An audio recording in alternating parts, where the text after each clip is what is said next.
Start करते हैं सोल्वेंसी ratio. इससे पहले आपने लिक्विडिटी रेशियो मैंने आपको कराई थी, जिसके अंदर मैंने आपको 5 फार्मूले आपको लिखवाए थे। इनमें मेन 2 फार्मूले आपके पास थे, करंट रेशियो, क्विक रेशियो का। अब ऐसे ही हमारी सोल्वेंसी रेशियो स्टार्ट करते हैं। लॉन्ग टर्म सोल्वेंसी रेशियो भी बोलते हैं इसको हम। इससे पहले वाली जो हमने की थी लिक्विडिटी रेशियो, उसको बोलते हैं शॉर्ट टर्म सोल्वेंसी रेशियो। इसको क्या बोलते हैं? Long term solvency ratio. इसके अंदर जो पहला फार्मूला आपका है वो है डेप्ट इक्विटी रेशियो। फार्मूला इसका है डेप्ट अपॉन इक्विटी, या इसको बोलते हैं लॉन्ग टर्म डेप्ट अपॉन शेयर होल्डर फंड, या इसको बोलते हैं non current liability upon share holder fund. दोबारा, डेप्ट अपॉन इक्विटी या लॉन्ग टर्म डेप्ट अपॉन शेयर होल्डर फंड या non current liability upon share holder fund. इसका फार्मूला क्या निकालने का? डेप्ट इक्विटी रेशियो निकालने का। अब इसमें सबसे पहले है कि लॉन्ग टर्म डेप्ट में क्या क्या आएगा, या नॉन करंट लायबिलिटी। मैंने आपको पहले भी नॉन करंट लायबिलिटी आपको बैलेंस शीट जब बनवाई थी कंपैरेटिव, तो उसके अंदर बताया था कि नॉन करंट लायबिलिटी या लॉन्ग टर्म डेप्ट एक ही बात है। इसके अंदर आता है long term ब्रोइंग, long term provision. एक तो लॉन्ग टर्म ब्रोइंग आएगी, एक लॉन्ग टर्म क्या आएगा? प्रोविज़न आएगा। लॉन्ग टर्म ब्रोइंग के अंदर फिर हम क्या क्या लेते हैं? मेन तो अगर दोनों आइटम में आपको सीधा ऐसे दे रखी, फिर तो आप सीधा ऐसे ही ले लोगे, long term ब्रोइंग, long term provision. नहीं तो उसके अंदर डिटेल है कि इसके अंदर क्या क्या आता है। Debenture, public deposit, mortgage loan. Mortgage होता है जैसे कोई सिक्योरिटी रख के लोन ले रखा है। बैंक लोन हो गया। बॉन्ड्स, बॉन्ड से ध्यान रखना। और प्रोविज़न में हम ले सकते हैं प्रोविज़न फॉर प्रोविडेंट फंड या प्रोविज़न फॉर एम्प्लॉय बेनिफिट। ये आपका लॉन्ग टर्म प्रोविज़न में आएगा। लॉन्ग टर्म ब्रोइंग में द्वारा debenture, public deposit, mortgage loan, bank loan, bonds, या लॉन्ग टर्म प्रोविजन का provision for provident fund, provision for employee benefit. एक तो यहाँ से लॉन्ग टर्म डेप्ट या नॉन करंट लायबिलिटी निकाल सकते हैं। दूसरा फार्मूला आपको मैंने फिर 5वां फार्मूला भी लिखवाया था, उसमें से भी हम नॉन करंट लायबिलिटी के बार निकालते। जैसे टोटल डेप्ट का फार्मूला था वहाँ पे लॉन्ग टर्म डेप्ट प्लस करंट लायबिलिटी, या इसको बोलते हैं नॉन करंट लायबिलिटी भी बोलते हैं इसको। तो यहाँ से भी हमारी नॉन करंट लायबिलिटी अगर आ सकती है, अगर हमें टोटल डेप्ट दे रखी हो, करंट लायबिलिटी दे रखी हो, तो नॉन करंट लायबिलिटी हम यहाँ से भी निकाल सकते हैं। या फिर आपका इस फार्मूले से है कि अगर आपको पूरी डिटेल दे रखी है long term borrowing, long term provision, या तो ऐसे दे रखा है या फिर इसके अंदर ये दे रखी है, यहाँ से भी हम long term borrowing, long term provision ले सकते हैं, जिसको नॉन करंट लायबिलिटी भी बोलते हैं, लॉन्ग टर्म डेप्ट भी बोलते हैं। अब ऊपर अपॉन आपका है share holder fund. Share holder fund में क्या क्या याद करना है? शेयर होल्डर फंड में तो 2 आइटमों से फंड था, एक तो share capital plus reserve and surplus. Share holder fund equal to क्या लेंगे हम? शेयर कैपिटल लेंगे प्लस रिजर्व एंड क्या लेंगे? सरप्लस। शेयर कैपिटल के अंदर इक्विटी शेयर कैपिटल आएगी, प्रेफरेंस शेयर कैपिटल आएगी, दोनों आएंगी। रिजर्व सरप्लस के अंदर जनरल रिजर्व, कैपिटल रिजर्व, रोटन उसका क्रेडिट बैलेंस हो गया, सिक्योरिटी प्रीमियम रिजर्व हो गया, और डेबिट बैलेंस होगा तो माइनस करना है। डेबिट बैलेंस क्या करोगे? माइनस। एक इसका फार्मूला रिजर्व एंड क्या निकालने का? सरप्लस निकालने का। या एक फार्मूला आपका अगर ये नहीं बनेगा, फिर आप इधर चलेंगे, एसेट्स वाली तरफ चलेंगे। टोटल असेट्स में से टोटल डेप्ट घटा दीजिए, टोटल असेट्स माइनस टोटल डेप्ट, तो भी हमारा शेयर होल्डर फंड आ जाता है। ये वहीं से बना है जहाँ आपकी बैलेंस शीट थी। बैलेंस शीट अगर आपको याद हो, सबसे पहले हम लेते हैं शेयर होल्डर फंड, फिर हम लेते हैं नॉन करंट लायबिलिटी, फिर हम लेते हैं करंट लायबिलिटी। बैलेंस शीट की बात कर रहा हूँ। नीचे हम लेते हैं नॉन करंट असेट्स और करंट असेट्स। अब मैं बात कर रहा था टोटल असेट्स। टोटल असेट्स में या तो सीधा ऐसे दे के रखे नॉन करंट असेट्स और current assets, sorry share holder fund की बात कर रहे थे। शेयर होल्डर फंड में या तो सीधा ये दे के रखे शेयर कैपिटल और रिजर्व सरप्लस, जो इसके अंदर आता है सीधा ये दे के रखे। इसके अंदर शेयर कैपिटल भी आएगी, रिजर्व सरप्लस भी आएगा। नहीं ऐसे देगा तो फिर आपको ऐसे निकालना है कि आप टोटल असेट्स ले लेंगे और उसमें से टोटल डेप्ट घटा दीजिए, तो आपका ऊपर क्या निकल के आएगा? शेयर होल्डर फंड निकल के आएगा। यानी टोटल असेट्स में से टोटल डेप्ट, टोटल असेट्स माइनस टोटल डेप्ट, यानी कि इसमें non current assets, current assets ले लिए, और इसमें मैंने नॉन करंट लायबिलिटी और करंट लायबिलिटी ले ली, दोनों का टोटल इसमें से माइनस कर दिए, तो आपका तब भी आपका क्या निकल के आ जाता है? शेयर होल्डर फंड आ जाता है। ठीक है। और इसकी जो आइडल रेशियो है वो अब नोट करनी है, 2:1 या कम, 2:1 और लेस अब इसकी आइडल रेशियो रहेगी। ये मैं आपको फार्मूला भेज भी दूंगा, और फार्मूलों के अंदर आपने इसके अंदर लिख लेना। जैसे आपने पहले 5 फार्मूले आपने जहाँ इकट्ठे कर रखे हैं ना, वहाँ पे करेक्टली वहीं उसके साथ आप सोल्वेंसी रेशियो स्टार्ट करें, और उसके अंदर शुरू करें लिखना डेप्ट इक्विटी रेशियो का फार्मूला जो मैंने आपको बताया, और इसको अच्छी तरह लर्न करें, उसके बाद क्वेश्चन स्टार्ट करेंगे। ठीक है। तो बेशक आपको अगर ये वीडियो बीच में भी रोकना पड़ रहा है तो रोक के आप अच्छी तरह फार्मूला नोट करें, याद करें, उसके बाद इसको स्टार्ट करेंगे क्वेश्चन को मेरे साथ। ठीक है। अब जैसे क्वेश्चन नंबर आपका मैं स्टार्ट कर, मैं तो स्टार्ट करा रहा हूँ क्वेश्चन, लेकिन आपने बीच में पूरा फार्मूला पहले लर्न करना, उसके बाद याद करना, उसके बाद क्वेश्चन को स्टार्ट करेंगे। ठीक है। तो 26 क्वेश्चन है मेरे पास। ये क्वेश्चन है आपके पास 26 क्वेश्चन। आपकी नई बुक में 27 हो सकता है, 27 देखेंगे आप नई बुक में। तो डेब्ट इक्विटी रेशियो निकालनी है। एक तो मुझे शेयर कैपिटल दे रखा है, रिजर्व एंड सरप्लस। अब share capital reserve and surplus तो शेयर होल्डर फंड में आता है, अगर आपने याद किया देखो, शेयर कैपिटल भी आता है, रिजर्व एंड सरप्लस भी आता है इसके अंदर। उसके बाद एक आपका long term borrowing, long term provision सीधा दे रखा है। इसके अलावा करंट लायबिलिटी हैं, और एक हमें नॉन करंट असेट्स दे रखे हैं, एक हमें करंट असेट्स दे रखे हैं। तो जिससे जो भी सूट करेंगे वो हम लगाएंगे फार्मूला। जैसे अब ये सबसे पहले फार्मूला हम लेते हैं, डेब्ट इक्विटी रेशियो का फार्मूला हम लेंगे। फार्मूला होता है डेब्ट अपॉन इक्विटी या लॉन्ग टर्म डेब्ट upon share holder fund.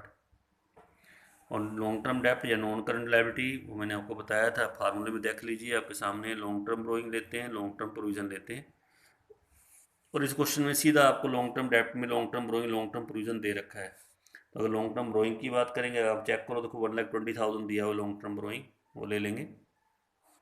Plus long term provision भी दिया हुआ आपका 50,000 दे रखा है, वो ले लेंगे हम। तो 1,70,000 ये हमारा नॉन करंट लायबिलिटी या लॉन्ग टर्म डेब्ट आ गया। अच्छा, अपॉन क्या होता है share holder fund. Share holder fund का फार्मूला क्या होता है, share capital plus reserve and surplus. तो सबसे पहले हम शेयर कैपिटल ले लेंगे। शेयर कैपिटल में गिवन है सबसे पहले 2 पॉइंट दे रखे 2,50,000, और रिजर्व एंड सरप्लस भी हमें दे रखा है निकाल के 1,10,000 दिया हुआ है। अब बुक में चेक करेंगे तो 3,60,000 ये हमारा शेयर होल्डर फंड आ गया। तो दोनों आपके पास मिल गया, आपको लॉन्ग टर्म डेप्ट भी मिल रहे हैं और साथ में शेयर होल्डर फंड भी मिल रहे हैं। अब हम क्या निकालेंगे, डेप्ट इक्विटी रेशियो। डेप्ट इक्विटी रेशियो का फार्मूला क्या होता है, लॉन्ग टर्म डेप्ट upon share holder fund. Long term डेप्ट आपके पास हो गए 1,70,000 के, शेयर होल्डर फंड आपका हो गया 3,60,000 का। तो इससे डिवाइड करेंगे हम पूरा, नीचे 1 आना चाहिए, ठीक है, चाहे पॉइंटों में आ जाओ पर 0.47 रेशियो 1। तो 2:1 से कम है तो बेस्ट रेशियो है, ठीक है, क्योंकि 2:1 मैंने कहा था 2:1 या उससे कम हो तो बेस्ट है, ठीक है। तो 2:1 से कम आ रही तो बेस्ट रेशियो है, कंपनी पर आसानी से अपने लॉन्ग टर्म बोरोइंग की पेमेंट कर सकती है with the help of share holder fund, ठीक है। नेक्स्ट क्वेश्चन पे आ जाते हैं, डेप्ट इक्विटी रेशियो। फिर फार्मूला लॉन्ग टर्म डेप्ट upon share holder fund. Long term डेप्ट में आपने सबसे पहले तो ये देखना है कि अगर आपको long term borrowing, long term provision सीधा दे रखा है फिर तो आप सीधा ये उठा लोगे, नहीं तो फिर इसके अंदर वाली आइटम अच्छी तरह आपको लर्न करनी जो अंदर दे रखी है, जो मैंने बताई थी आपको, और आपने याद कर भी ली होंगी तभी आपने क्वेश्चन स्टार्ट किया है करना, मुझे पता है। तो सबसे पहले आप डेप्ट इक्विटी रेशियो पे आया था, 27 क्वेश्चन निकाल दें क्या क्या दे रखा है इसके अंदर। देखिए मैं बताता जाऊँगा। Equity share capital share holder fund में आता है, preference share capital share holder fund में आता है, जनरल रिजर्व भी शेयर होल्डर फंड में आएगा, सिक्योरिटी प्रीमियम भी शेयर होल्डर फंड में आएगा, प्रॉफिट एंड लॉस भी शेयर होल्डर फंड में आएगा, डिवेंचर ये आपका अब आ गया लॉन्ग टर्म बोरोइंग के अंदर। और लोन फ्रॉम बैंक भी मैंने आपको लिखवाया, बैंक लोन वगैरह ये भी आपका लॉन्ग टर्म बोरोइंग में आता है। करंट लायबिलिटी का कोई रोल नहीं रहेगा इसके अंदर। तो दो तो लॉन्ग टर्म बोरोइंग होगा, डिवेंचर और लोन फ्रॉम बैंक, और ये आपकी सारा पार्ट जो है ना वो शेयर होल्डर फंड का पार्ट है। तो ये वो ले लेते हैं, यहाँ पे क्वेश्चन स्टार्ट करते हैं। आप बुक में देखते रहेंगे, डेप्ट इक्विटी रेशियो लॉन्ग टर्म डेप्ट अपॉन शेयर होल्डर फंड। सबसे पहले लॉन्ग टर्म डेप्ट लेंगे, तो लॉन्ग टर्म डेप्ट में एक तो में डिवेंचर दे रखे, डिवेंचर आपके पास आते हैं, देखो इसके अंदर डिवेंचर भी आते हैं, लोन फ्रॉम बैंक भी आता है, ये लॉन्ग टर्म बोरोइंग का पार्ट है। लॉन्ग टर्म प्रोविजन नहीं है तो नहीं है, कोई बात नहीं, लॉन्ग टर्म बोरोइंग तो आपको गिवन है ना, वो ले लेंगे।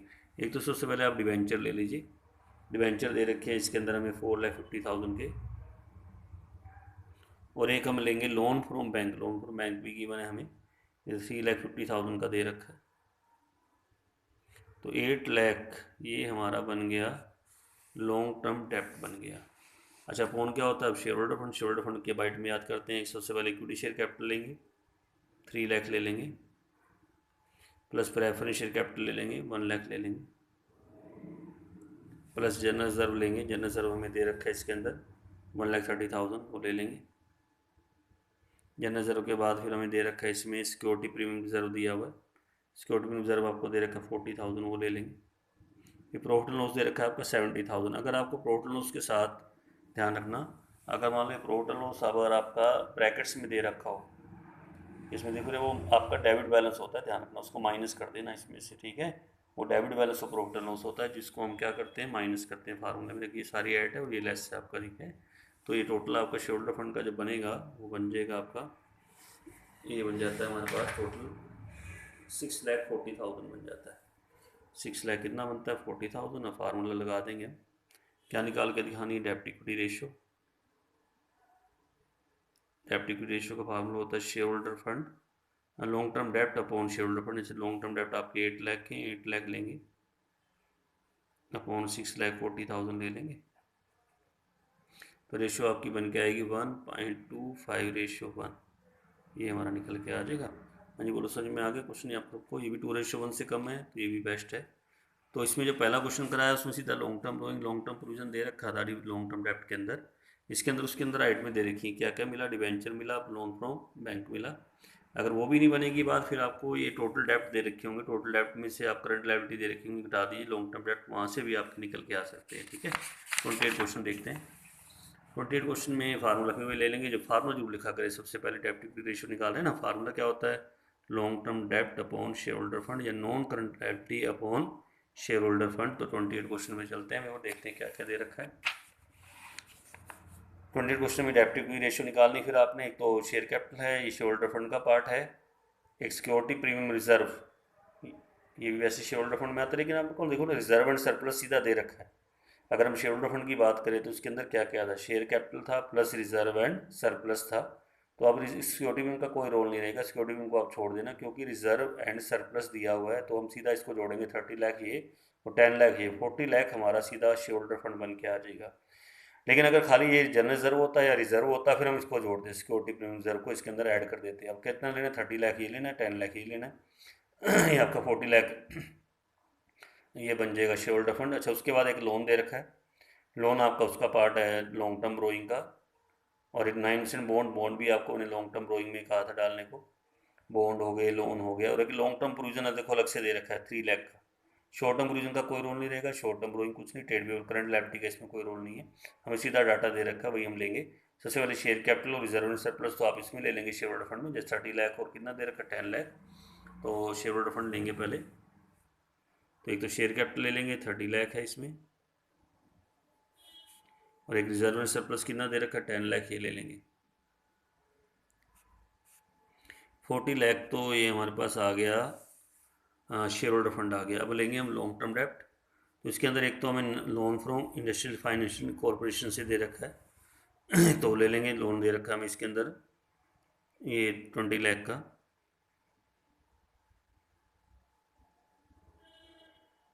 उसके बाद बॉन्ड्स हमें दे रखे हैं इसके अंदर, बॉन्ड्स 25 लाख के दे रखे हैं, और एक लॉन्ग टर्म प्रोविज़न वो भी कीमत है 3 लाख का, वो ले लेंगे। तो ये टोटल 48 बन जाता है, 48 लाख। ये किसका टोटल आ जाता है, लॉन्ग टर्म